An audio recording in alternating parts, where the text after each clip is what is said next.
sahabat, para tabi'in, atba'ut tabi'in, dan juga orang-orang yang mengikuti sunnah beliau sampai akhir zaman. Mudah-mudahan kita bagian daripada orang-orang yang istiqamah berada di atas sunnah beliau sampai Allah memanggil kita.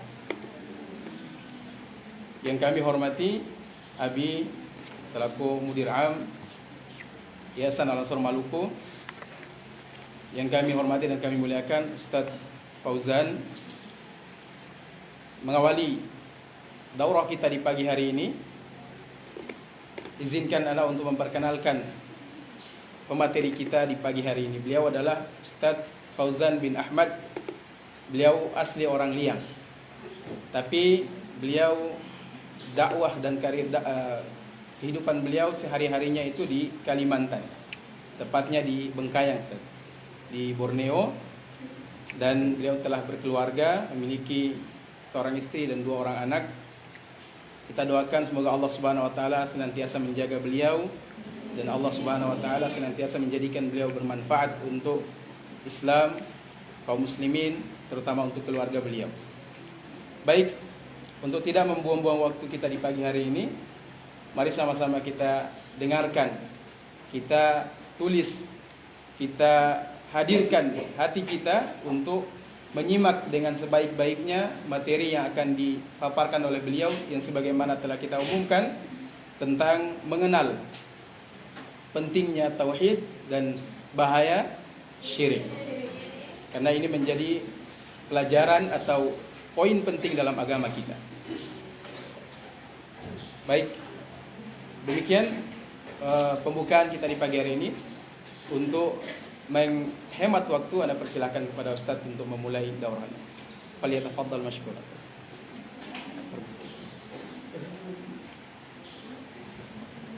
طيب بسم الله الرحمن الرحيم. السلام عليكم ورحمة الله وبركاته.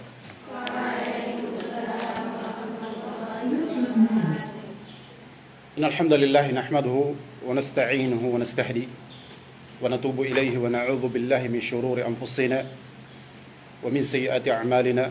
من يهده الله فلا مضل له ومن يضلله فلا هادي له. أشهد أن لا إله إلا الله وحده لا شريك له وأشهد أن محمدا عبده ورسوله وصفيه وخليله.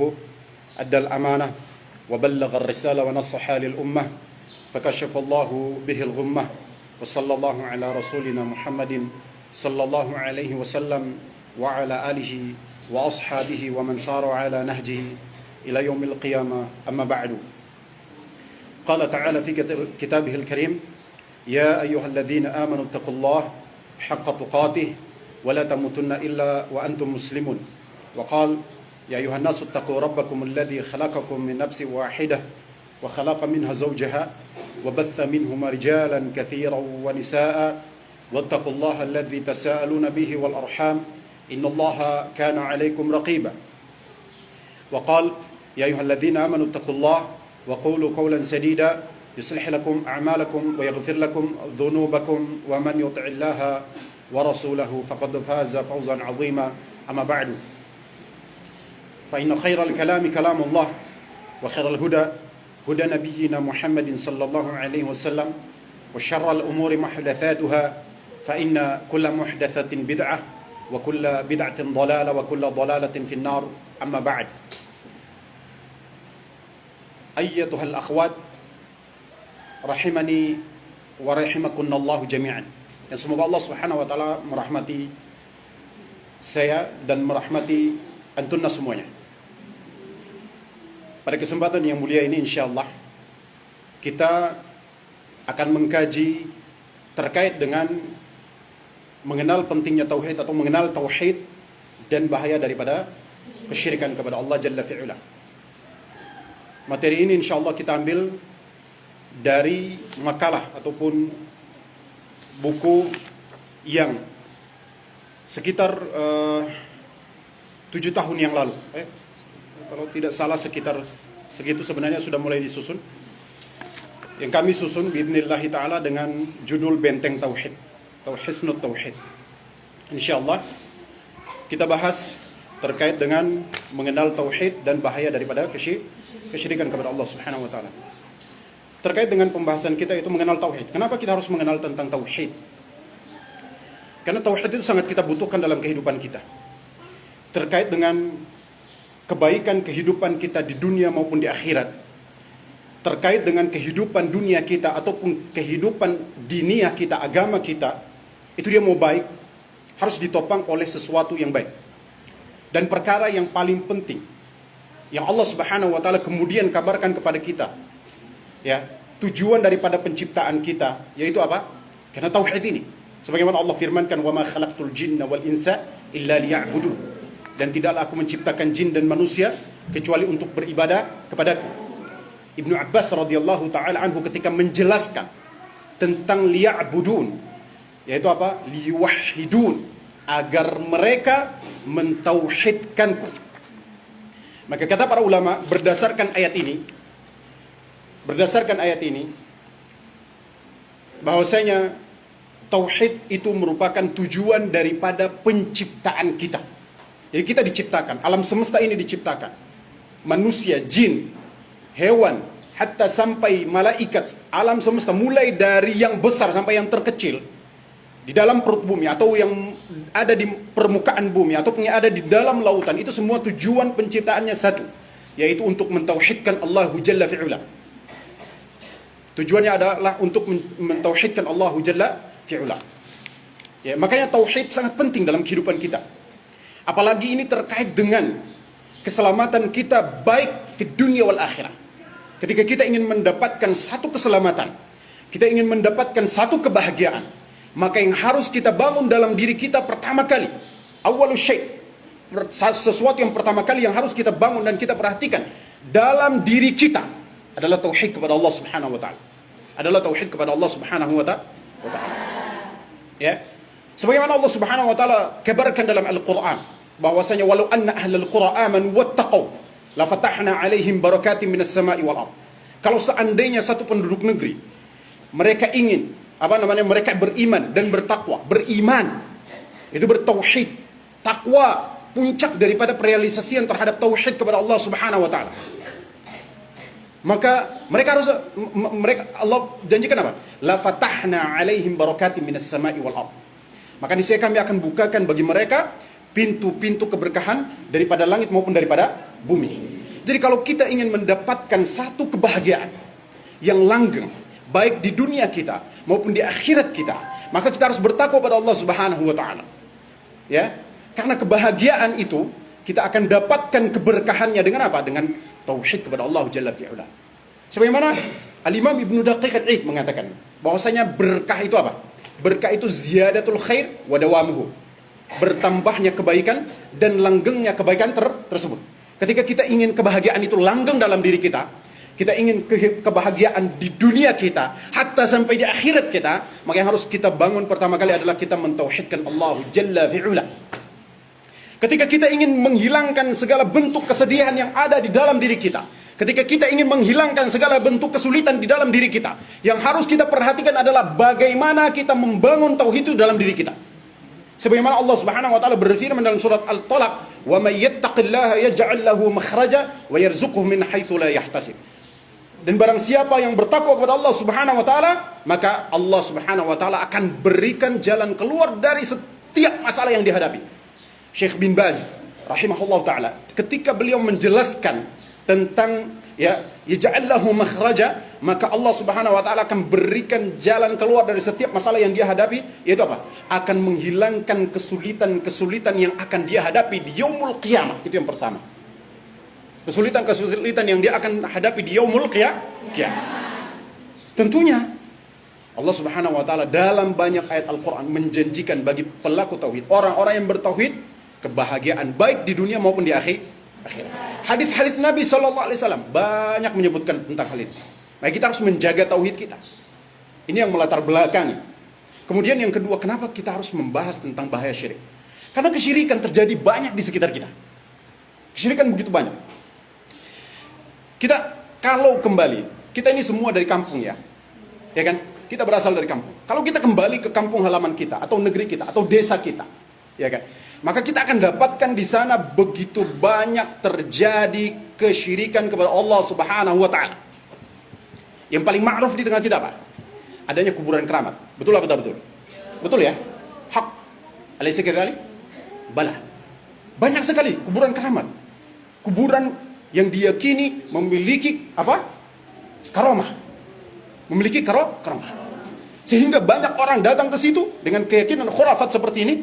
Orang datang ke situ, orang meminta ke situ, ya, berdoa daripada kuburan tersebut, mengharapkan karunia, mengharapkan keselamatan, mengharapkan pertolongan daripada kuburan-kuburan tersebut. Ini banyak terjadi di sekitar kita, di masyarakat kita. Di masyarakat kita. Ya. Kalau kita misal contoh di kampung Anda sendiri, di negeri Liang, ya. Di negeri Liang, di kampung Anda sendiri, itu setiap marga, misal, setiap marga memiliki satu kuburan keramat. Setiap marga. Misal kalau seandainya bapak Ana marganya Lestusen, ibu Ana marganya Opir, maka marga Opir, marga Lestusen memiliki kuburan yang dikeramatkan tersendiri. Belum lagi kita mau hitung berapa banyak marga yang ada di, itu kebiasaan orang pada umumnya. Kalian seperti itu juga? Bukankah seperti itu? Iya kan? Iya. Iya, marga kalian ada. Siapa yang, kalian semua bermarga kan? Iya. Dan setiap marga memiliki kuburan keramat apa enggak? Enggak. Kalau di kampung Ana, setiap marga memiliki kuburan keramat. Itu dikeramatkan, dibangun. Bahkan orang meyakini memiliki apa? Satu pengaruh yang sangat luar biasa untuk menolong mereka dari segala berbagai macam musibah. Ya. Ini sebuah contoh. Kesyirikan terjadi begitu banyak. Kita belum mengambil contoh-contoh yang lain. Misal contoh perdukunan. Ya kan? Perdukunan dipamerkan, dipertontonkan di media sosial maupun media elektronik, media cetak dan sebagainya. Bahkan di sekitar kita, di orang-orang terdekat kita, di keluarga kita masih melakukan hal-hal tersebut. Masih melakukan apa? Hal tersebut berupa mereka mendatangi dukun, ya. Mereka pakai jimat, meyakini apa namanya benda pusaka dan sebagainya. Dan sebagainya. Ada yang masih mempersembahkan apa? Larung saji. Ada tahu larung saji? Tahu larung saji? Ya, apa? Sesajen-sesajen diberikan kepada pohon, diberikan ke laut, diberikan ke apa dan sebagainya. Itu masih banyak penyembelihan kepada selain Allah Subhanahu wa taala, kepada laut, kepada apa namanya, kepada pohon, kepada gunung, kepada batu dan sebagainya. Daripada makhluk-makhluk Allah Subhanahu wa taala yang pada hakikatnya mereka itu tidak berhak untuk mendapatkan hal itu. Ya kan? Itu masih banyak terjadi di sekitar kita. Maka kita harus mengetahui tentang bahaya daripada kesyirikan ini. Agar supaya apa? Satu, kita menjaga diri kita daripada hal-hal tersebut. Dengan menjaga tauhid kita daripada segala bentuk perkara-perkara yang dapat merusak tauhid kita. Atau menghancurkan tauhid kita. Kenapa? Karena kalau orang melakukan kesyirikan pada Allah Subhanahu wa taala, apabila itu syirik besar, maka dia jatuh ke dalam kekafiran. Padahal Allah Subhanahu wa taala berfirman dalam Al-Qur'an apa? Allah berfirman, "Ya ayyuhalladzina amanu taqullaha haqqa tuqatih wa la tamutunna illa wa antum muslimun." Wahai orang yang beriman, ya, bertakwalah kalian kepada Allah Subhanahu wa taala dengan sebenar-benarnya takwa dan janganlah kalian mati kecuali kalian berada di atas agama Islam. Bagaimana seseorang bisa menjaga Islamnya kalau dia berbuat syirik pada Allah Subhanahu wa taala? Padahal asas daripada Islam itu adalah tauhid. Sebagaimana kita sudah pelajari ya daripada kitab Al-Usulul Tsalatsa, bahwasanya Islam apa? Al-istislamu lillahi bit-tauhid, ya kan? Wal inqiyadu lahu bit-tha'ah wal bara'atu minasyirki wa ahlihi. Islam itu adalah penyerahan diri, ketundukan diri pada Allah Subhanahu wa taala dengan mentauhidkan Allah Subhanahu wa taala. Kemudian inqiyadu lahu bit-tha'ah, tunduk dan taat melakukan segala tunduk kepada Allah Subhanahu wa taala dengan melakukan segala bentuk ketaatan kepada Allah Jalla fi'ula. Kemudian apa? Wal bara'atu minasyirki wa ahlihi, dan berlepas diri daripada segala bentuk kesyirikan dan pelaku kesyirikan. Nah, kita harus berlepas diri. Islam akan batal apabila seseorang melakukan kesyirikan pada Allah Subhanahu wa taala. Allah Subhanahu wa taala perintahkan kita untuk menjaga tauhid kita, untuk mentauhidkan Allah Subhanahu wa taala sampai maut datang kepada kita. Allah berfirman, "Wa'budu rabbak hatta ya'tiyakal yaqin." Sembahlah Rabbmu hingga datang kepadamu al-yakin, kematian. Sembahlah Rabb berarti apa? Tauhidkanlah Rabbmu, tauhidkan Allah Jalla fi'ula. Jangan menyekutukan Allah, jangan mendatangi dukun, jangan pakai jimat, jangan mempercayai barang-barang keris, jangan mempercayai kuburan keramat, jangan minta-minta kepada selain Allah, jangan minta kepada bulan, bintang, matahari, jin dan sebagainya daripada makhluk-makhluk Allah Subhanahu wa taala. Minta cuma pada Allah sebagaimana Allah firmankan, "Ud'uni astajib lakum." Minta padaku, niscaya aku akan mengabulkan kepada kalian. Jadi kita harus tahu tentang syirik ini. Kalau kita tidak tahu tentang syirik, maka kita akan melakukan kesyirikan. Karena syirik itu bisa terjadi dalam ucapan kita, dalam keyakinan kita, maupun dalam perbuatan kita. Ya, banyak terjadi di masyarakat kita. Banyak terjadi di masyarakat kita. Contoh, saya baru datang kemarin ketika saya baru datang 3 pekan yang lalu lah. Ketika saya baru datang, lalu saya duduk berbicara santai dengan salah seorang abang saya. Saya berbicara, terus dia bilang, kalau nama kecil saya dipanggil itu Wi, mungkin Wi tidak percaya dengan hal ini tentang ramalan. Dia bilang, saya datang ke ibu ini, saya menanyakan tentang ramalan ini, dan dia jawab semua benar. Saya tidak menyia-nyiakan kesempatan. Karena di sini kalau ada kesempatan untuk kita berbicara, maka hendaklah kita berbicara. Kalau kita tidak berbicara, maka yang terjadi adalah orang akan meremehkan kita. Kalau di kampung Anda seperti itu. Maka kemudian Anda mengambil kesempatan itu, Anda berbicara. Tunggu bang. Di dalam konsep Islam, saya jelaskan dulu. Karena kita beragama Islam, abang beragama Islam, saya beragama Islam. Ya, abang beragama Islam, saya beragama Islam. Maka dalam konsep Islam, saya harus menjelaskan secara konsep Islam tentang apa itu ramal. Lalu saya jelaskan panjang lebar. Saya bawakan hadis-hadis Nabi SAW bahwasanya man ata'arrafan au kahinan fasa'alahu an syai'in lam tuqbal salatun 40 yawman. Atau dalam hadis yang lain bahwasanya, dalam riwayat yang lain, man ata'arrafan fasa'alahu an syai'in fasaddaqa bima yaqul faqad kafara bima unzila ala Muhammadin sallallahu alaihi wasallam. Dia sudah kufur terhadap apa yang diturunkan kepada Nabi Muhammad sallallahu alaihi wasallam. Para ulama mengatakan dalil yang menunjukkan bahwasanya orang yang mendatangi tukang sihir ataupun tukang ramal, dia membenarkan, dia bertanya tentang sesuatu, dia membenarkan apa yang diucapkan tukang sihir ataupun tukang ramal tersebut, maka dia kafir daripada agama Islam. Saya jelaskan panjang lebar kepada dia. Akhirnya lalu dia terdiam. Saya bilang, kita harus menjaga tauhid kita kepada Allah Subhanahu. Ini sebagai sebuah contoh di tengah masyarakat kita masih terjadi kesyirikan kepada Allah Subhanahu wa taala. Maka kita harus tahu tentang bahaya syirik itu. Baik. Kita langsung masuk pada pembahasan. Agar supaya mempersingkat waktu, kita masuk pada pembahasan, yaitu definisi tentang tauhid. Pengertian daripada tauhid. Silakan buka, satu orang baca. Baik, pengertian tauhid. Pengertian tauhid.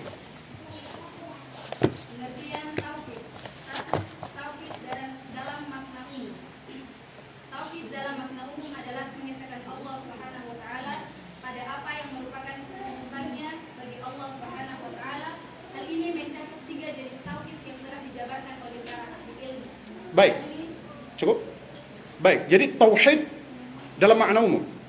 Jadi tauhid itu ketika para ulama menjelaskan, dan ini bisa dilihat dalam beberapa kitab yang ditulis oleh para ulama.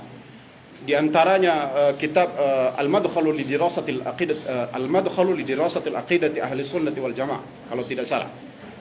Syekh Syaf Al-Buraikan. Jadi beliau menjelaskan tentang definisi tauhid. Bisa juga dilihat dalam Taqribul Wusul ila Thalathatil Usul yang ditulis oleh Dr. Mansur bin Muhammad As-Suqub, hafizahullah taala. Baik. Jadi para ulama menjelaskan tauhid itu dia memiliki 2 makna. Makna secara umum dan makna secara khusus. Makna secara umum adalah, yaitu tauhid dalam makna umum adalah mengesahkan Allah Jalla fi'ula pada apa yang merupakan kekhususan bagi Allah Subhanahu wa taala, dan hal ini mencakup 3 jenis tauhid. Yang pertama adalah tauhid ar-rububiyah. Yang pertama apa? Tauhid ar-rububiyah. Tauhid rububiyah yakni mengesahkan Allah dengan apa yang merupakan kekhususan bagi Allah Subhanahu wa taala dalam hal yang sifatnya rububiyah, atau dalam perkara, atau meyakini dan menisbatkan segala sesuatu yang dia memiliki makna rububiyah hanya kepada Allah Jalla fi'ula dan tidak kepada selain Allah. Misal contoh seperti apa? Menghidupkan, mematikan, memberi rizki, mengatur alam semesta, dan sebagainya daripada segala bentuk makna rububiyah. Tidak boleh kemudian kita menisbatkan salah satu daripada makna rububiyah ini kepada selain Allah Jalla fi'ula. Contoh, sebagian orang-orang tasawuf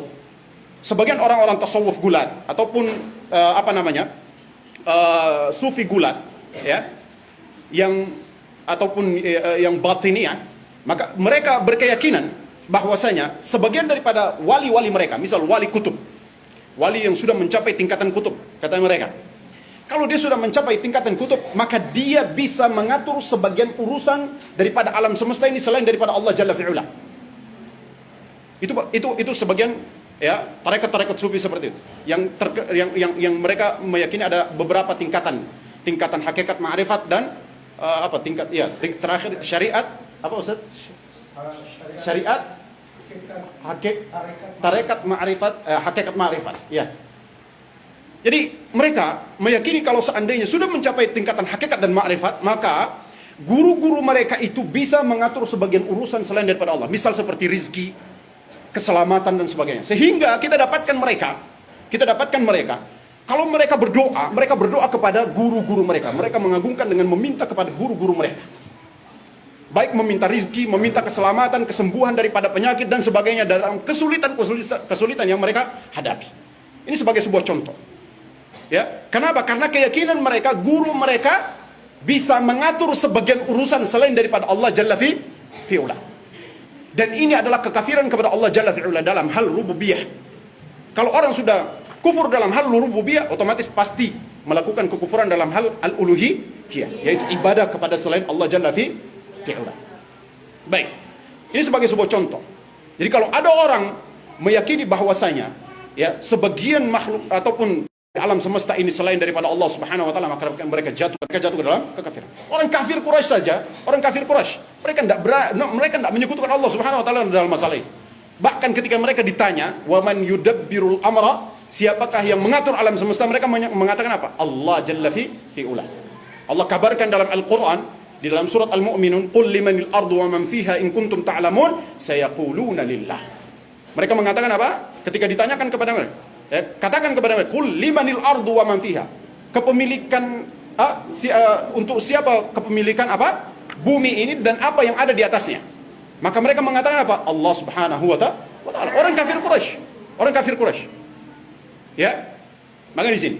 Jadi kalau ada orang meyakini ya selain Allah Subhanahu wa taala dapat mengatur sebagian urusan di alam semesta ini dalam makna-makna rububiyah, kemudian dinisbatkan kepada selain Allah Subhanahu wa taala, maka dia jatuh ke dalam kekafiran. Kenapa? Karena dia telah berbuat syirik dalam hal rububiyah kepada Allah. Misal contoh, ada orang meyakini, dia meyakini bahwasanya seluruh alam semesta ini diciptakan oleh Allah Jalla fi'ula, kecuali pasir ini diciptakan oleh selain Allah. Kafir apa enggak?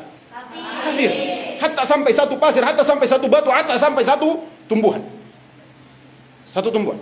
Kalau ada yang meyakini bahwasanya selain Allah menciptakannya, bukan Allah Jalla fi'ula yang menciptakan hal tersebut, maka dia kafir daripada agama Islam. Baik ya, ini dalam makna rububiyah. Kemudian pengertian tauhid dalam makna umum ini juga mencakup tauhid al-asma was sifat. Baik, silakan dibaca.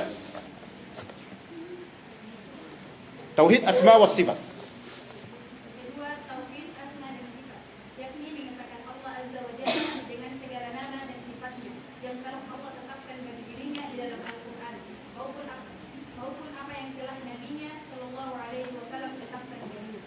Baik, cukup situ dulu. Atau di dalam sunnah-sunnahnya ya. Baik. Ini harus kita pahami betul bahwasanya tauhid al-asma was sifat itu ini diantara kaidah yang dijelaskan oleh para ulama. Bahwasanya tauhid asma was sifat itu ya, yaitu kita mengesahkan Allah dengan segala nama dan sifat bagi Allah Subhanahu wa taala yang Allah telah tetapkan bagi dirinya di dalam Al-Qur'an. Ini kaidah pertama yang harus kita pahami betul. Bahwasanya menetapkan nama dan sifat bagi Allah Jalla fi'ula itu kita menetapkan berdasarkan dalil. Berdasarkan Al-Qur'an. Itu yang pertama. Berdasarkan Al-Qur'an. Tidak boleh kemudian kita membuat satu nama atau kita membuat satu sifat bagi Allah Subhanahu wa taala berdasarkan ra'yu kita, akal kita. Tidak boleh. Atau sebagian orang kemudian mereka berkumpul-kumpul mereka bersepakat membuat satu nama bagi Allah Subhanahu wa taala, ini juga tidak boleh. Dan ini perkara bid'ah dalam asma dan sifat. Ini tidak boleh. Ya. Jadi penetapan nama dan sifat bagi Allah Subhanahu wa taala itu adalah berdasarkan dalil Al-Qur'an. Itu yang pertama. Kenapa? Karena Allah Subhanahu wa taala yang paling tahu tentang diri Allah Subhanahu wa taala. Misal contoh, Allah berfirman dalam Al-Quran, Ar-Rahmanu 'alal arsy istawa. Ar-Rahman beristiwa di atas arsy. Maka kita menetapkan Allah beristiwa di atas arsy. Tidak boleh kita bertanya, bagaimana istiwanya Allah? Tidak boleh. Al-Imam Malik mengatakan, bertanya bagaimana bid'ah. Tidak boleh kita mengingkari. Tidak boleh kita mengingkari. Sebagaimana orang-orang Mu'attilah mengingkari istiwanya Allah Subhanahu wa taala. Kemudian kita tidak boleh mentasybih, menyamakan istiwanya Allah Subhanahu wa taala dengan makhluk. Misal ada sebagian orang-orang musyabbihah. Mereka mengatakan bahwasanya istiwanya Allah Subhanahu wa taala sebagaimana istiwanya saya di atas kursi. Hadza la yajuz. Ini tidak boleh. Ini tidak boleh. Ya? Tidak boleh kita melakukan apa yang tadi? Pertama apa? Bertanya bagaimana? Bagaimana? Mentakif tidak boleh. Kemudian tidak boleh mengingkari. Tidak boleh kita menyamakan. Tidak boleh kita mentakwil, kata para ulama. Yang keempat, tidak boleh kita mentakwil. Mentakwil atau mentahrif makna yang sebenarnya kepada makna yang bukan maknanya. Contoh, sebagian orang beranggapan bahwasanya ayat-ayat tentang sifat Allah Subhanahu wa taala, sebagian orang-orang ahlul bidah, mereka beranggapan bahwasanya ayat-ayat tentang sifat itu ayat-ayat mutasyabihat, sehingga harus ditakwil. Padahal salafun salih, ya, salafun salih, mereka sudah menjelaskan bahwasanya makna ayat-ayat sifat itu ayat-ayat muhkamat, ayat-ayat yang jelas maknanya. Ayat-ayat yang jelas maknanya. Makanya Al-Imam Malik mengatakan al-istiwa ma'lum. Istiwa maknanya jelas. Maknanya jelas. Jadi menunjukkan bahwasanya apa? Ayat-ayat tentang sifat itu dia muhkamat. Dia muhkamat. Kemudian yang harus kita pahami betul bahwasanya ketika kita berbicara tentang satu sifat, maka sama seperti kita berbicara tentang sifat yang lain. Ketika kita berbicara tentang sifat Allah Subhanahu wa taala, sama seperti kita berbicara tentang zat Allah. Ya, zat Allah maha mulia. Ketika zat Allah maha mulia, maha agung, maka sifat Allah juga maha agung, maha mulia. Ini yang harus kita pahami betul. Ya. Kita tidak boleh membeda-bedakan. Ini kaidah dalam kaidah Ahlus Sunnah wal Jamaah. Ya. Kemudian bahwasanya dalam kaidah asma was sifat, bahwasanya setiap nama bagi Allah Jalla fi'ula terdapat sifat padanya. Tapi kalau sifat belum tentu ada nama. Misal contoh Ar-Rahman Ar-Rahim. Ar-Rahman Ar-Rahim berarti Allah memiliki sifat rahmah. Dzur rahmatil wasi'ah. Misal contoh kita bisa lihat dalam tafsir Taisirul Karimir Rahman fi Tafsir Kalamil Mannan. Kita juga bisa lihat dalam tafsir Al-Fatihah Juz Amma dan tafsir Al-Fatihah Syekh Muhammad bin Shalih Al-Utsaimin. Kita juga bisa lihat dalam tafsir-tafsir yang tafsir-tafsir yang seperti tafsir Ibnu Katsir dan sebagainya. Ya, bahwasanya Allah memiliki nama Ar-Rahman Ar-Rahim, maka Allah memiliki sifat Ar-Rahmah. Misal Allah punya nama Al-Alim, maka Allah punya sifat Al-Ilmu dan sebagainya daripada nama-nama Allah Jalla fi'ula. Ini Ahlus Sunnah meyakini seperti ini. Karena ada sebagian ahlul bidah, misal contoh Asy'ariyah, ketika mereka berbicara tentang sifat rahmah, misal Ar-Rahman Ar-Rahim, maka ada sebagian daripada mereka yang kemudian mengingkari tentang sifat rahmah bagi Allah Subhanahu wa taala. Mereka beranggapan bahwasanya apa? Sifat rahmah adalah sifat yang lemah, sehingga tidak layak dan tidak pantas untuk dinisbatkan kepada Allah Jalla fi'ula. Baik ya. Ini tentang apa? Tauhid al-asma was sifat. Kemudian yang ketiga,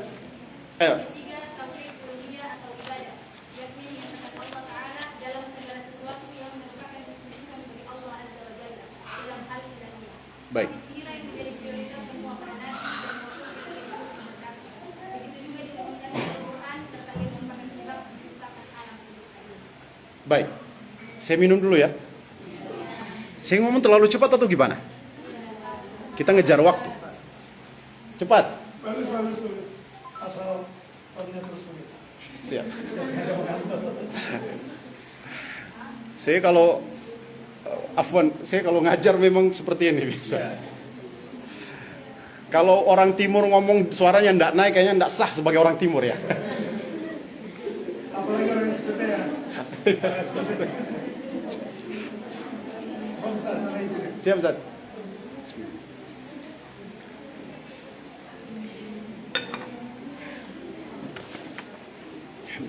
Baik. Tauhid dalam makna yang ketiga adalah tauhid al-uluhiyah. Yang ketiga adalah tauhid al-uluhiyah. Jadi tauhid dalam makna umum itu dia mencakup 3 jenis tauhid ini. Tauhid rububiyah, tauhid asma dan sifat, tauhid al-uluhiyah. Baik ya? Kemudian sedikit saya kembali kepada tauhid al-asma wa sifat. Yang harus kita pahami betul bahwasanya kita harus mensucikan Allah Subhanahu wa taala dalam asma wa sifat ini. Ya, kita harus mensucikan Allah Subhanahu wa taala dalam asma wa sifat ini sebagaimana Allah telah mensucikan dirinya di dalam Al-Qur'an maupun nabinya telah mensucikannya di dalam sunnahnya. Begitu juga tadi, kita harus menetapkan nama dan sifat bagi Allah baik berdasarkan Al-Qur'an dan sunnah. Karena yang paling mengenal Allah dan yang paling mengenal Allah adalah Allah sendiri, yang kedua adalah Rasulnya alaihi salatu wassalam. Kenapa? Karena Rasulullah sallallahu alaihi wasallam tidak pernah berbicara daripada hawa nafsu. Wa ma yantiqu 'anil hawa in huwa illa wahyu yuha. Nabi Muhammad SAW tidak berbicara daripada hawa nafsu. Akan tetapi itu wahyu yang Allah wahyukan kepadanya. Ya, maka kita harus menetapkan berdasarkan hal ini. Kemudian kita harus mensucikan Allah tadi. Mensucikan Allah daripada penyerupaan dengan makhluk di dalam asma was sifat. Dalam asma was sifat. Ya, dalam sifat Allah Subhanahu wa taala terutama. Ya, sebagaimana Allah berfirman, "Laisa kamitslihi syai'un wa huwas samiul basir." Tidak ada yang semisal dengan Allah. Allah Maha mendengar, ya, lagi Maha melihat. Mendengarnya Allah Jalla fi'ula, ya. Mendengarnya Allah tidak sama dengan mendengarnya makhluk. Pendengaran kita terbatas. Penglihatan Allah tidak sama dengan penglihatan makhluk. Penglihatan kita terbatas, ya kan? Kita melihat ini dinding, kita tidak tahu apa yang ada di baliknya. Terbatas ya. Kalau Allah Subhanahu wa taala jangankan yang ada di belakang dinding, yang 1000 dinding, bahkan dinding-dinding yang ada seluruh dunia Allah Maha tahu. Allah Maha tahu. Maka laisa kamitslihi syai'. Tidak ada yang semisal dengan Allah Subhanahu wa taala. Wa lam yakul lahu kufuwan ahad. Tidak ada satupun yang setara dan semisal dengan Allah Subhanahu wa taala. Baik dalam zat Allah Jalla fi'ula, baik dalam sifat maupun namanya. Tidak ada yang setara dengan Allah Subhanahu wa taala. Meskipun seseorang tersebut sudah mencapai derajat kemuliaan di sisi manusia, semua manusia bersepakat dia manusia terbaik, maka dia tidak akan bisa setara dengan Allah Jalla fi'ula. Dia tidak bisa setara dengan Allah Subhanahu wa taala.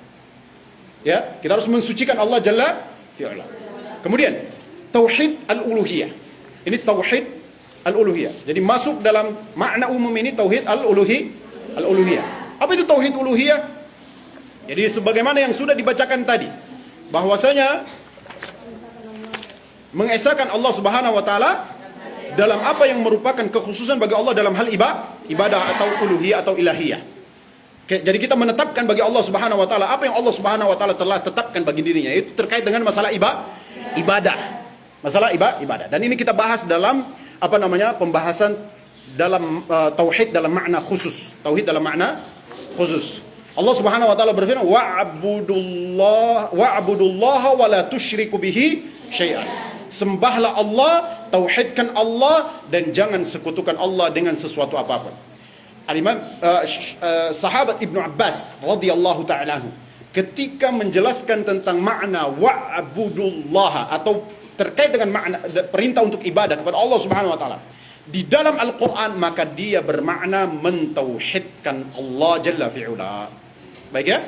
Jadi di sini apa? Allah perintahkan apa? Tauhidkanlah Allah dan jangan sekutukan Allah dengan sesuatu apapun. Jangan sekutukan Allah artinya jangan batalkan tauhid kalian dengan segala bentuk kesyirikan yang ada. Baik mendatangi dukun, ya, larung saji, menyembelih kepada selain Allah, meminta kepada makhluk, meminta kepada kuburan ataupun daripada makhluk-makhluk Allah Subhanahu wa taala. Maksudnya, wala tusyriku bihi syai'an, jangan persembahkan segala jenis ibadah itu kepada selain Allah Subhanahu wa taala. Baik, kita masuk dalam tauhid dalam makna khusus. Baik, silakan dibaca. Tauhid dalam makna khusus adalah seseorang tidak menjadikan sesuatu pun sebagai tandingan bagi Allah Azza wa Jalla dalam ibadah kepadanya, meskipun orang tersebut telah mencapai derajat keutamaan dan kemuliaan di sisi Allah Azza wa Jalla. Baik, cukup. Jadi Tauhid dalam makna khusus adalah seorang tidak menjadikan sesuatu pun sebagai tandingan bagi Allah Jalla fi'ula dalam hal ibadah kepada Allah Subhanahu wa taala. Ini tauhid dalam makna khusus. Ya. Jadi kalau orang berbicara tentang tauhid, apa itu tauhid? Berarti maknanya biasanya langsung dibawa kepada kekhususan. Itu di tengah kita. Kalau bicara tentang tauhid, maknanya dibawa langsung kepada kekhususan, yaitu apa? Terkait dengan masalah ibadah. Kalau orang bilang tauhidkanlah Allah, berarti di sini maksudnya apa? Beribadah hanya pada Allah saja, dan jangan beribadah kepada selain Allah Subhanahu wa taala. Jangan persembahkan ibadah ataupun segala bentuk jenis ibadah itu kepada selain Allah. Sebagaimana Allah firmankan tadi, wa'budullah wa la tusyriku bihi syai'an.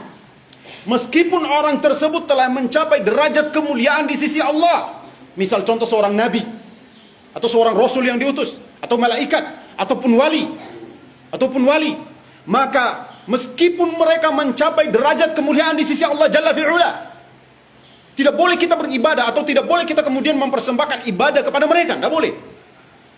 Misal contoh misal contoh orang yang datang kepada kuburan, minta kepada orang-orang yang telah mati, padahal Allah firmankan, in tad'uuhum la yasma'u du'aakum walau sami'u mastajabu lakum. Kalau seandainya kalian minta kepada mereka, niscaya mereka tidak akan bisa mendengar doa-doa kalian. Kalau seandainya mereka bisa mendengar, mastajabu lakum, Allah nafikan, mereka sekali-kali tidak bisa mengabulkan doa ataupun permintaan-permintaan kalian. Jadi kita cuma minta pada Allah Subhanahu wa taala, sebagaimana Allah berfirman, wa annal masajida lillah fala tad'u ma'allahi ahadan. Sesungguhnya masjid-masjid itu milik Allah, maka jangan meminta, berdoa bersama Allah Subhanahu wa taala selain daripada Allah. Selain daripada Allah Subhanahu wa taala. Makanya ya para ulama ketika menjelaskan, misal contoh seperti Al-Imam Ibnu Katsir rahimahullahu taala, ketika beliau menjelaskan tentang tafsir daripada kata al-masajid dalam firman Allah, wa annal masajida lillah fala tad'u ma'allahi ahada, ya, kata al-masajid dalam surat Al-Jin ayat 18 itu, maka beliau menjelaskan apa? Bahwasanya kata al-masajid itu dia memiliki dua makna. Makna yang pertama yaitu tempat yang dibangun untuk beribadah pada Allah Subhanahu wa taala. Misal masjid, ya, yang kita kenal dengan Masjid Al-Fatah, atau Masjid Ali bin Abi Thalib di Al-Ansar Liang, ataupun Masjid Jami Negeri Liang, ataupun masjid yang mana saja di bumi Allah Jalla fi'ula, maka tempat-tempat ini dibangun untuk beribadah pada Allah Subhanahu wa taala, maka jangan sekali-kali menyekutukan Allah Subhanahu wa taala dengan selain Allah. Makanya di dalam Islam dilarang menguburkan orang di dalam masjid atau membangun masjid di atas kuburan. Ya kan? Iya, betul. Ya, atau salat atau mempersembahkan ibadah kepada kuburan. Baik ya? Baik. Jadi kata al-masajid ini makna yang pertama. Makna yang kedua adalah anggota badan yang Allah Subhanahu wa taala telah ciptakan dan Allah berikan kepada kita ini. Maka jangan sekali-kali kita gunakan untuk beribadah kepada selain Allah Jalla fi'ula. Baik lisan kita, baik hati kita, ataupun jawarih kita, anggota badan kita, maka tidak boleh kita gunakan untuk beribadah kepada selain Allah. Ini makna daripada wa annal masajida lillah fala tad'u ma'allahi ahada. Sesungguhnya masjid-masjid itu milik Allah, maka jangan menyeru bersama Allah Subhanahu wa taala dengan hal tersebut, ya, salah seorang pun selain daripada Allah Jalla fi'ala. Baik, ini tauhid dalam makna umum, yaitu mengesahkan Allah Subhanahu wa taala dalam hal ibadah. Kita berdoa cuma pada Allah. Jangan kemudian kita datang, ya, ke kuburan, minta ke kuburan. Dan ini perbuatan yang dilaknat.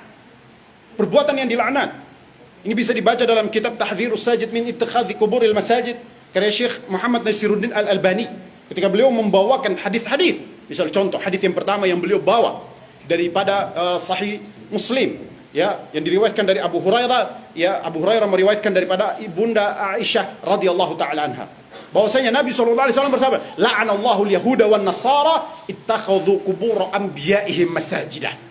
Bahwasanya apa? Sungguh Allah telah melaknat orang-orang Yahudi dan orang-orang Nasrani. Disebabkan apa? Mereka menjadikan kuburan nabi-nabi mereka.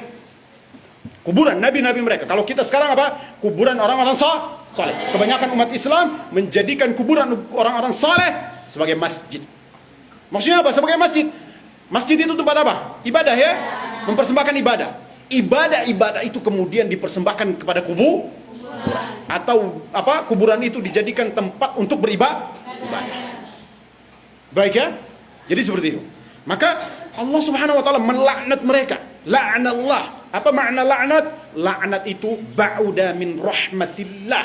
Seseorang dijauhkan daripada rahmat Allah Jalla fi'ula. Dijauhkan daripada rahmat yang sifatnya khusus berupa taufik dan hidayah.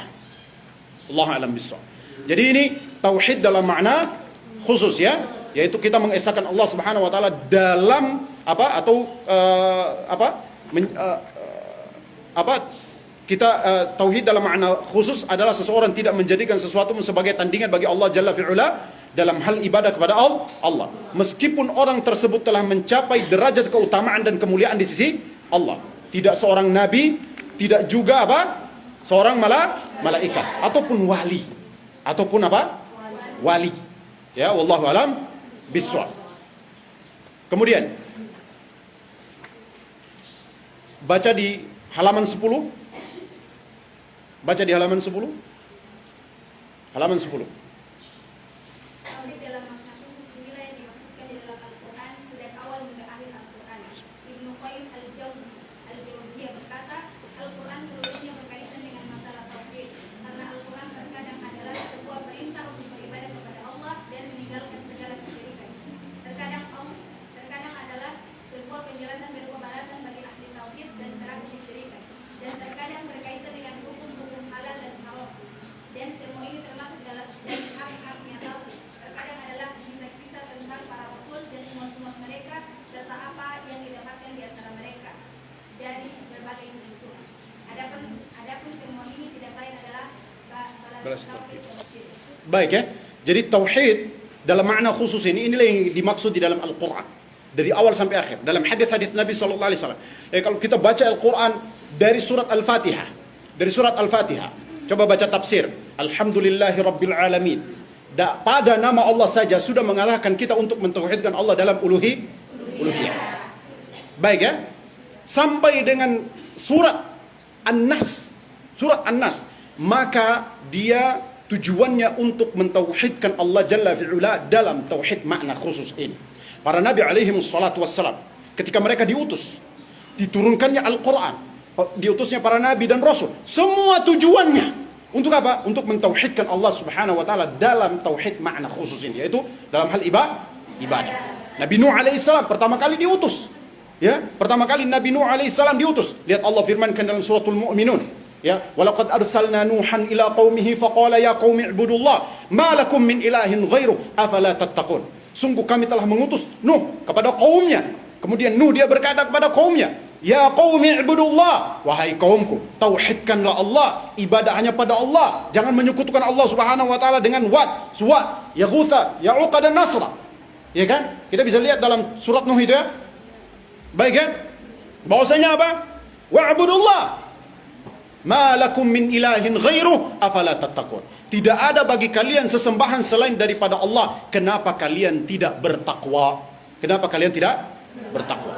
Maka puncak daripada takwa itu adalah tauhid. Seorang tidak bisa mencapai derajat takwa, derajat kemuliaan di sisi Allah Subhanahu wa taala kecuali dia mentauhidkan Allah. Jadi semua para nabi diutus untuk memperbaiki tauhid dalam makna khusus ini. Ya. Lihat semua rasul utusan Allah Subhanahu wa taala. Allah firmankan apa? Walaqad ba'atsna fi kulli ummatin rasulan an i'budullah wajtanibut taghut. Sungguh kami telah mengutus pada setiap umat seorang rasul yang dia menyeru sembahlah Allah, tauhidkanlah Allah. Wajtanibut taghut, dan jauhi segala bentuk taghut, ingkari taghut. Taghut apa? Kullu ma'ubida min dunillah, kata Imam Malik. Ini makna secara umum. Yaitu apa? Kullu ma'ubida min dunillah, segala sesuatu yang diibadahi selain daripada Allah Subhanahu wa taala. Kalau dia manusia dia ridho. Kalau manusia dia ridho, kalau jin dia ridho. Makanya Nabi Isa itu bukan taghut. Kenapa tidak ridho? Allahu alam Bisa. Kullu ma'ubida min dunillah. Segala sesuatu yang diibadai selain daripada Allah Subhanahu wa taala itu togut. Nah, kita harus menjauhi segala ini. Segala bentuk peribadatan kepada selain Allah Subhanahu wa taala, baik patung, bulan, bintang, matahari, jin. Ya. Ataupun apapun itu, kuburan, seorang manusia dan sebagainya. Meskipun dia sudah mencapai derajat kemuliaan di sisi Allah. Jadi tauhid ini yang menjadi tujuan diutusnya para nabi, diturunkannya Alkitab, atau disyariatkannya segala bentuk syariat yang hari ini kita pelajari dan kita amalkan. Semua tujuannya untuk mentauhidkan Allah dalam tauhid makna khusus ini, yaitu mengesahkan Allah dalam hal ibadah. Allahu a'lam bishawab. Baik, kita masuk pada kedudukan tauhid. Baik. Buku ini sebenarnya saya mau revisi. Ini mau revisi. Ada beberapa kesalahan yang saya dapatkan dari Tata Was, karena waktu itu tulisnya cepat-cepat untuk untuk daurah. Allahu a'lam bishawab. Jadi tidak sampai diedit gitu ya.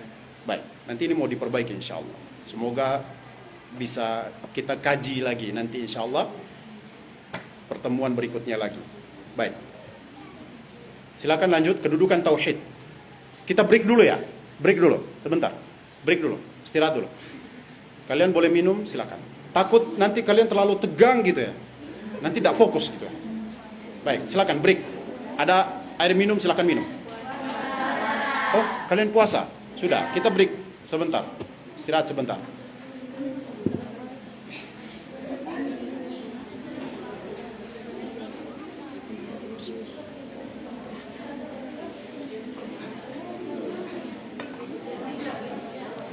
Afwan ya, saya minum ya. Saya makan.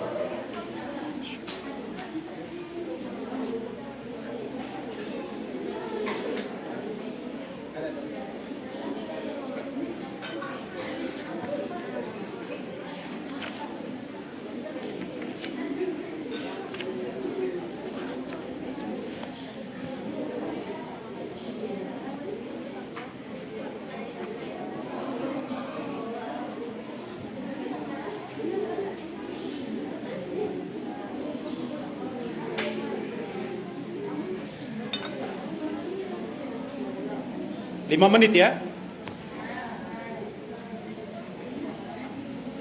10:10. Kita mulai lagi. Ayo, masih ada 5 menit. Santai, silakan. Relax dulu. Kalau kakinya capek silakan berdiri boleh. Silakan. Luruskan kaki, labas, silakan.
3 menit lagi.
Satu menit lagi.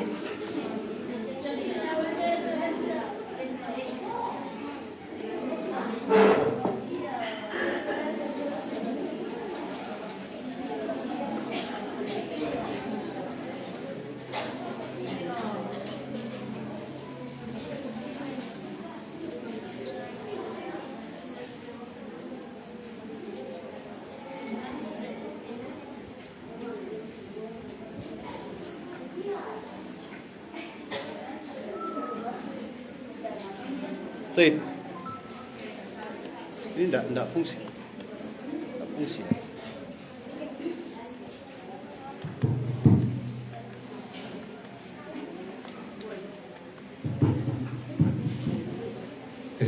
Oh, baru bunyi.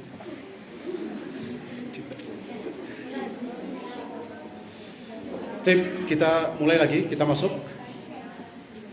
Baik. Bismillah. Kita mulai dengan pembahasan yaitu kedudukan tauhid. Baik, silakan baca. Kedudukan tauhid. Tauhid sebagaimana yang telah kami sebutkan di awal bahwa ia sebagai dasar dan pokok dari segala sesuatu bagi seorang muslim. Tauhid diibaratkan fondasi bagi sebuah bangunan atau akar bagi sebuah pohon. Hal ini berdasarkan sabda Nabi Shallallahu Alaihi Wasallam yang diriwayatkan Imam Muslim dari jalan sahabat Abdullah bin Umar radhiyallahu anhu. Islam dibangun di atas 5 perkara. Bersaksi bahwa tiada ilah yang berhak diibadahi dengan benar kecuali Allah dan Muhammad adalah utusan Allah. Baik. Jadi tauhid sebagaimana yang telah kami sebutkan atau kami jelaskan di awal tadi, ya, dia merupakan dasar. Dia merupakan apa? Dasar ataupun pokok bagi Islam. Ya kan? Tauhid baik, maka Islam seorang akan baik. Tauhid rusak, Islam akan hancur atau binasa. Baik ya? Diibaratkan seperti apa? Seperti pondasi bagi sebuah bangunan. Dia diibaratkan sebagai sebuah pondasi bagi sebuah bangunan. Ketika pondasi itu dia tidak kokoh, ketika pondasi itu dia rapuh, maka yang terjadi adalah bangunan itu pun tidak akan kokoh. Bangunan itu akan rapuh, tidak kuat. Ya, tidak kuat. Ketika pondasi itu dia hancur, maka tiang-tiang pun akan roboh. Atau dia seperti apa? Akar bagi sebuah pohon. Lihat sebuah pohon, ketika akar dari sebuah pohon itu dia kuat, dia kokoh, menghujam kuat ke tanah, maka sekuat apapun badai, maka pohon tersebut akan tetap kokoh. Tapi kalau akarnya sudah lapuk, sudah busuk, kalau orang Ambon bilang apa ya? Dia susah yang bagus lah. Pokoknya susah yang bagus lah. So hancur-hancur semua di dalam itu akan punya akar-akar itu semua. Pokoknya sudah hancur semuanya. Ya, udah dimakan ular, udah kering, udah busuk, ya kan? Maka yang terjadi apa? Jangankan badai yang kencang, angin yang angin yang tidak kencang saja bisa tumbang, atau bahkan tak ada angin, dia tumbang sendiri. Itulah tauhid bagi sebuah bangunan di dalam bangunan Islam pada diri seseorang. Ketika tauhid ini dia tidak baik, tauhid ini rusak, maka rusak juga bangunan Islam dalam diri seseorang. Sebagaimana Allah Subhanahu wa taala firmankan dalam Al-Qur'an dalam surat Ibrahim ayat 24. Ya, alam tara kaifa daraballahu mathalan kalimatan thayyibatan kasyajaratin thayyibah asluha thabitu wa far'uha fis sama'. Bahwasanya apa? Tidakkah kamu memperhatikan permisalan yang Allah telah berikan? Sebuah permisalan yang Allah telah berikan, sebuah kalimat yang baik seperti pohon yang baik. Yaitu apa kata para ulama? Kalimatut thayyibah adalah kalimatut tauhid. Kalimatut thayyibah adalah kalimat tauhid. Asluha thabit. Nah, akarnya kokoh, menghujam kokoh ke bumi. Akarnya kuat. Wa far'uha fis sama, sedangkan cabang-cabangnya menjulang sampai ke langit. Artinya, kata para ulama, cabang-cabangnya sampai ke langit. Maksudnya apa? Amalan seseorang akan sampai kepada Allah Subhanahu wa taala berdasarkan tauhidnya tersebut. Allahu a'lam bissawab. Ketika tauhidnya rusak, maka yang terjadi apa? Saya matikan ini aja. Ketika tauhidnya rusak, saya enggak usah pakai ini ya. Baca aja, yang baca pakai ini. Iya, yang baca pakai ini aja. Biar itu. Saya enggak usah pakai itu. Afwan. Jadi ketika tauhidnya rusak, maka yang terjadi apa? Maka yang terjadi, ya, amalannya akan rusak. Karena Allah Subhanahu wa taala berfirman dalam Al-Qur'an, ya, walau asyraku lahabitu anhum ma kanu ya'malun. Kalau seandainya mereka berbuat syirik, mereka menyekutukan Allah, mereka mempersembahkan ibadah kepada selain Allah Subhanahu wa taala daripada ibadah-ibadah yang Allah Subhanahu wa taala telah syariatkan, lahabitu anhum ma kanu ya'malun, maka akan terhapus semua amalan-amalan yang mereka kerjakan. Jangankan yang dia amalkan, yang dia amalkan tidak akan sampai ke langit, tidak akan sampai kepada Allah. Bahkan selain itu, amalan-amalannya yang dia telah usahakan dari sejak dia balik sampai kesyirikan itu dia lakukan, terhapus semuanya. Zakatnya, solatnya, baca Qur'annya, zikirnya, semuanya dihapus oleh Allah Subhanahu wa taala. Tidak satu pun tersisa. Tidak satu pun tersisa. Ketika seorang berbuat syirik pada Allah Subhanahu wa taala, tidak sampai ke langit. Amalan yang dia amalkan tidak akan sampai. Batal semuanya. Bahkan amalan-amalan yang telah dia usahakan sebelumnya, sejak dia balik sampai dia melakukan kesyirikan itu, maka terhapus semuanya. Tidak satu pun tersisa. Bahkan dia jatuh ke dalam kekafiran ketika dia melakukan kesyirikan pada Allah Subhanahu wa taala. Dan ini bahaya syirik ini. Di antara bentuk bahaya syirik itu seperti ini. Terhapus semua Allahu a'lam. Jadi tauhid ini pondasi dasar. Amalan kita mau diterima, amalan mau sampai, ya, dia bangunan Islam dalam diri kita mau kokoh kuat, ya, maka kita harus jaga tauhid kita.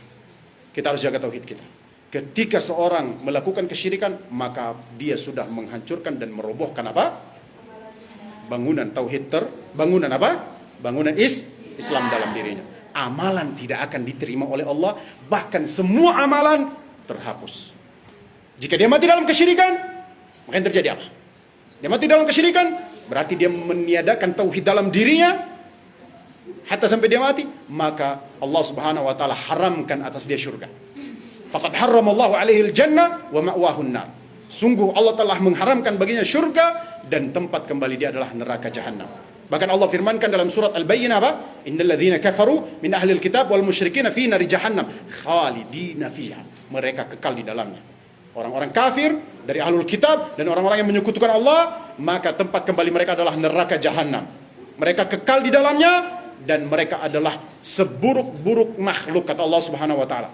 Bahkan dong itu kata Allah Subhanahu wa taala dalam Al-Qur'an, dong itu lebih buruk lagi daripada hewan ternak, ya. Ulaika kal an'am, kata Allah. Dong itu seperti apa? Seperti hewan ternak.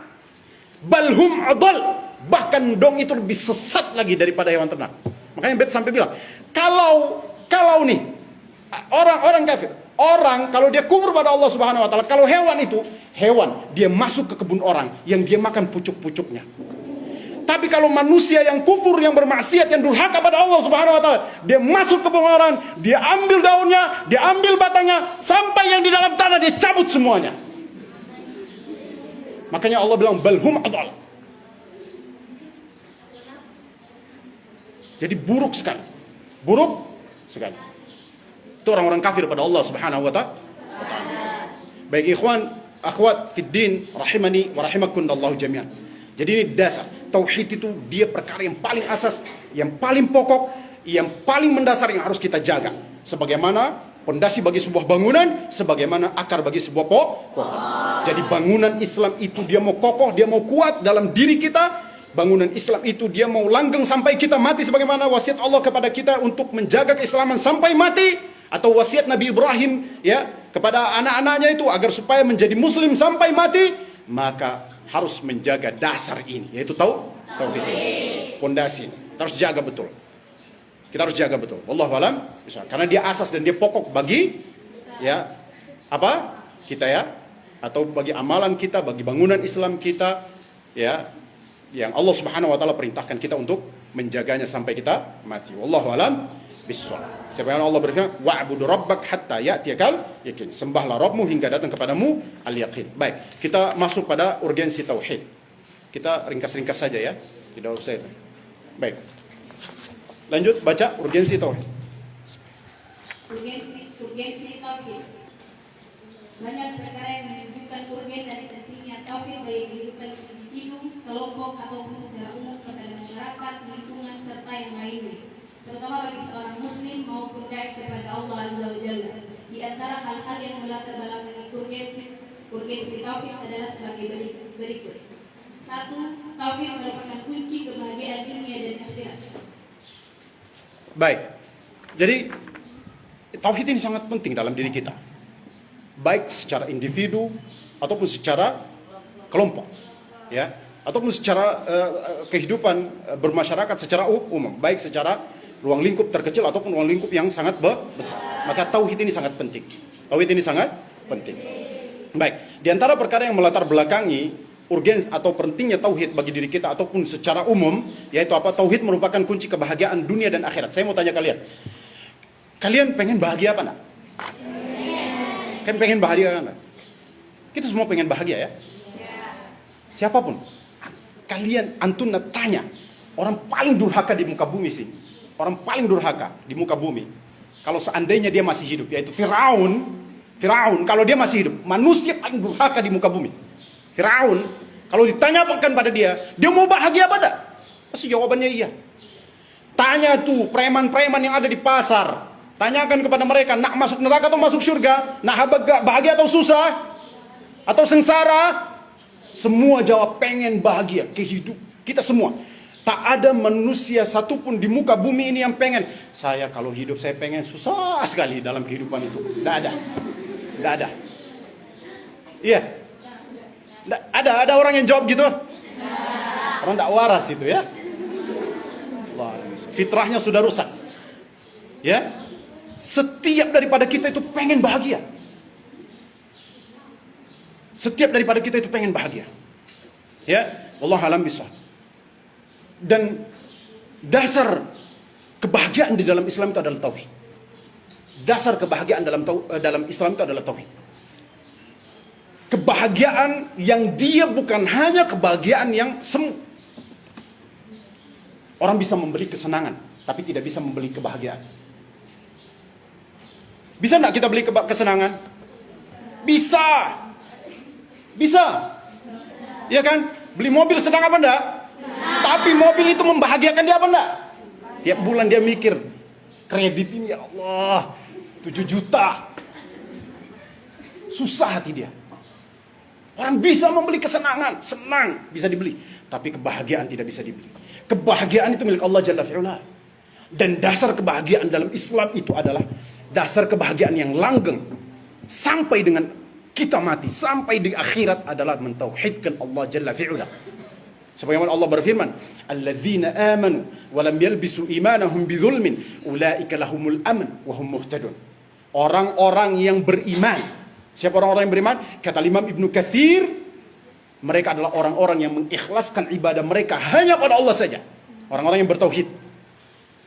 Dan mereka tidak menyekutukan apa? Dan mereka tidak menyekutukan Allah Subhanahu wa taala dalam ibadah yang mereka lakukan. Maka Allah janjikan apa? Allah janjikan apa? Ulaika lahumul aman. Bagi mereka keamanan. Kata para ulama apa? keamanan yang dimaksud di sini adalah dibawa kepada keamanan di akhirat dulu. Keamanan di akhirat. Kenapa? Karena dunia darul bala. Dunia itu tempat kita diuji. Kita akan diuji dengan berbagai macam segala sesuatu yang kita tidak sukai. Ya kan? Ya, am hasibtum an tadkhulul jannah wa lamma ya'tikum mathalul ladzina khala min qablikum? Apakah kalian menyangka kalian akan masuk surga sedangkan kalian belum diuji dengan apa yang telah diuji dengannya orang-orang yang datang sebelum kalian? Masathumul ba'sa wad-dharra wa zulzilu hatta yaqula ar-rasul wal ladzina amanu ma'ahu mata nasrullah. Ya.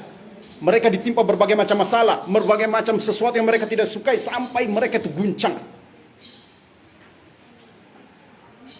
Ya kan? Ahasiban nas ayyutraku.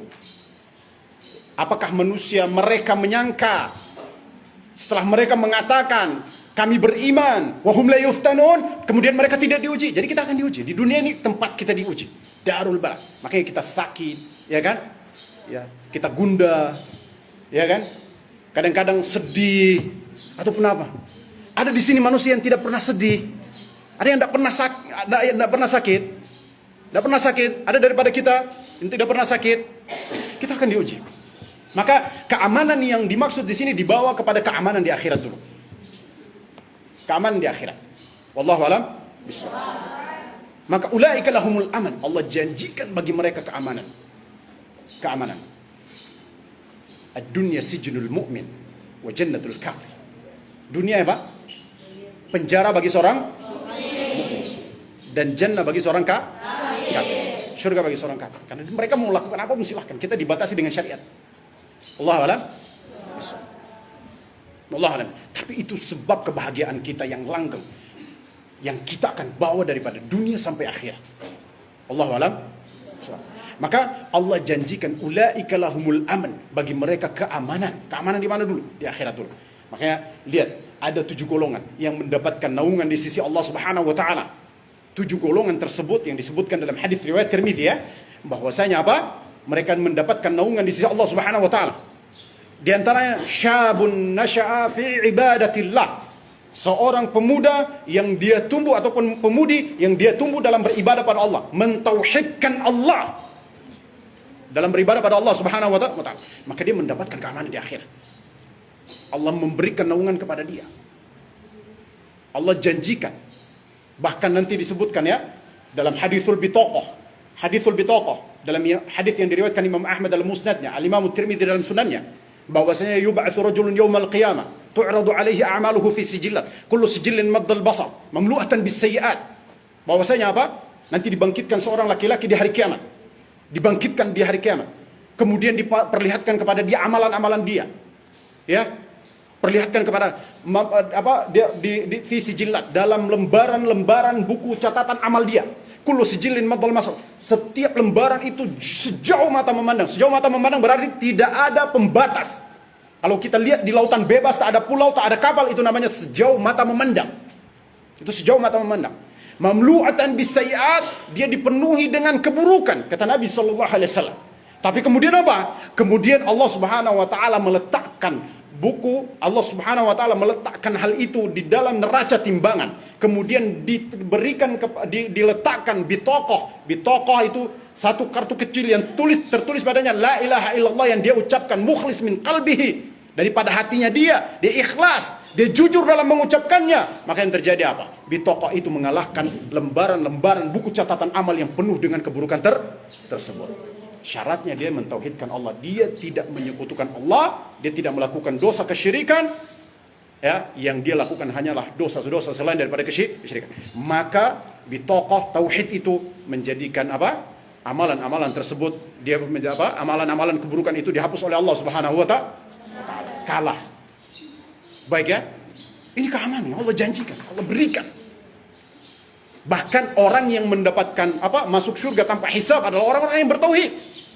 Orang-orang yang bertauhid, mereka tidak minta ruqyah, mereka tidak mereka tidak melakukan kai. Wa 'alallahi yatawakkalun, dan mereka bertawakal pada Allah Subhanahu wa taala. Tauhidnya menunjukkan baiknya tauhid mereka. Maka di sini apa? Ketika kita ingin mendapatkan keamanan di akhirat, kebahagiaan di akhirat, maka kita harus jaga tauhid kita. Kita harus jaga tauhid kita. Wahum muhtadun, dan mereka mendapatkan petunjuk. Kata Imam Ibnu Katsir, mereka mendapatkan petunjuk di dunia dan petunjuk di akhirat. Jadi petunjuk di dunia yaitu apa? Berupa taufik dan hidayah kepada Islam, kepada tauhid, kepada sunnah. Mereka mendapatkan hidayah, taufik. Ya, sebagaimana Allah berfirman, "Wa kana bil mu'minina rahima." Dan Allah terhadap orang-orang yang beriman, Allah sangat sayang. Sangat sayang maksudnya apa? Allah memberikan rahmat, kasih sayang yang sifatnya khusus kepada ya orang-orang yang beriman. Yaitu apa? Berupa taufik hidayah, taufik dan hidayah. Kepada apa? Islam, kepada sunnah, kepada syariat ini. Allahu a'lam bishawab. Jadi mereka mendapatkan apa? Taufik dan hidayah. Wahum muhtadun. Begitu juga mereka mendapatkan hidayah di akhirat. Kata para ulama, hidayah di akhirat maksudnya apa? Jadi di hidayah di akhirat itu mereka diberikan petunjuk oleh Allah Subhanahu wa taala untuk berjalan ke tempat yang kita tuju, yaitu surga. Yang kita harapkan yaitu surga. Jadi tidak harus malaikat bilang, kau salah, kau jangan berjalan ke situ, itu jalannya ahlu neraka." Enggak. Dia sendiri sudah berjalan menuju surga. Langkahnya akan berjalan menuju surga. Hatinya akan tertuju menuju surga. Pikirannya semua menuju surga. Itu Allah berikan hidayah bagi orang-orang yang beriman di akhirat. Kita para ulama. Orang kafir dapat hidayah apa enggak? Dapat hidayah. Jadi tidak usah malaikat pakai rotan berjalan. Enggak. Malaikat bilang, kau kesini, kau salah, kau harus berjalan menuju neraka. Kau harus enggak pakai begitu. Enggak pakai begitu. Orang kafir diberikan hidayah. Hidayahnya kemana? Dia sudah sadar bahwasanya dia akan berjalan menuju neraka.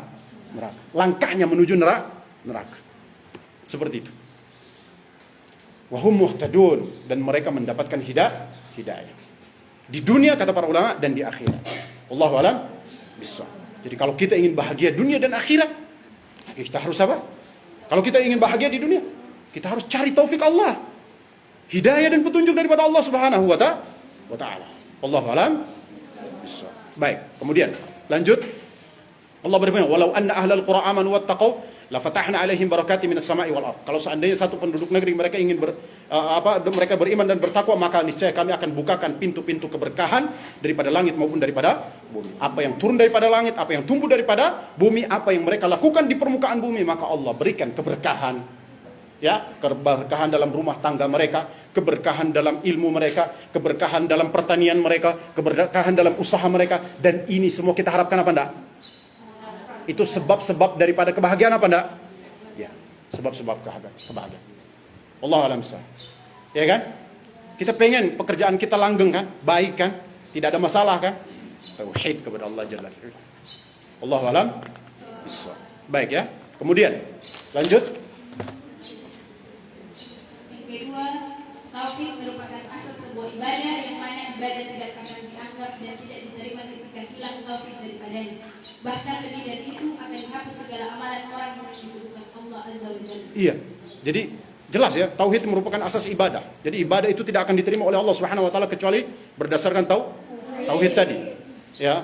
Bahkan Syekh Muhammad bin Abdul Wahab mempermisalkan seperti apa? Tauhid itu seperti salat. Salat itu kalau hilang taharah daripadanya, yang terjadi salat itu batal. Ketika satu ibadah hilang tauhid daripadanya, maka apa? Ibadah tersebut batal dan tidak diterima oleh Allah Subhanahu wa taala. Baik ya? Sebagaimana Allah berfirman bahwasanya apa? Walau asyraku la habitu anhum ma kanu ya'malun. Kalau seandainya mereka menyekutukan Allah, mereka berbuat syirik pada Allah, maka akan terhapus daripada mereka segala apa yang mereka usahakan, mereka amalkan. Berarti apa? Akan menghapus semua amalannya. Tidak ada satupun yang tersisa. Baik solatnya, zakatnya, puasanya, hajinya, semua terhapus. Semua dihapus oleh Allah Subhanahu wa taala. Tidak ada satupun yang tersisa. Allahu a'lam bishawab. Kemudian lanjut.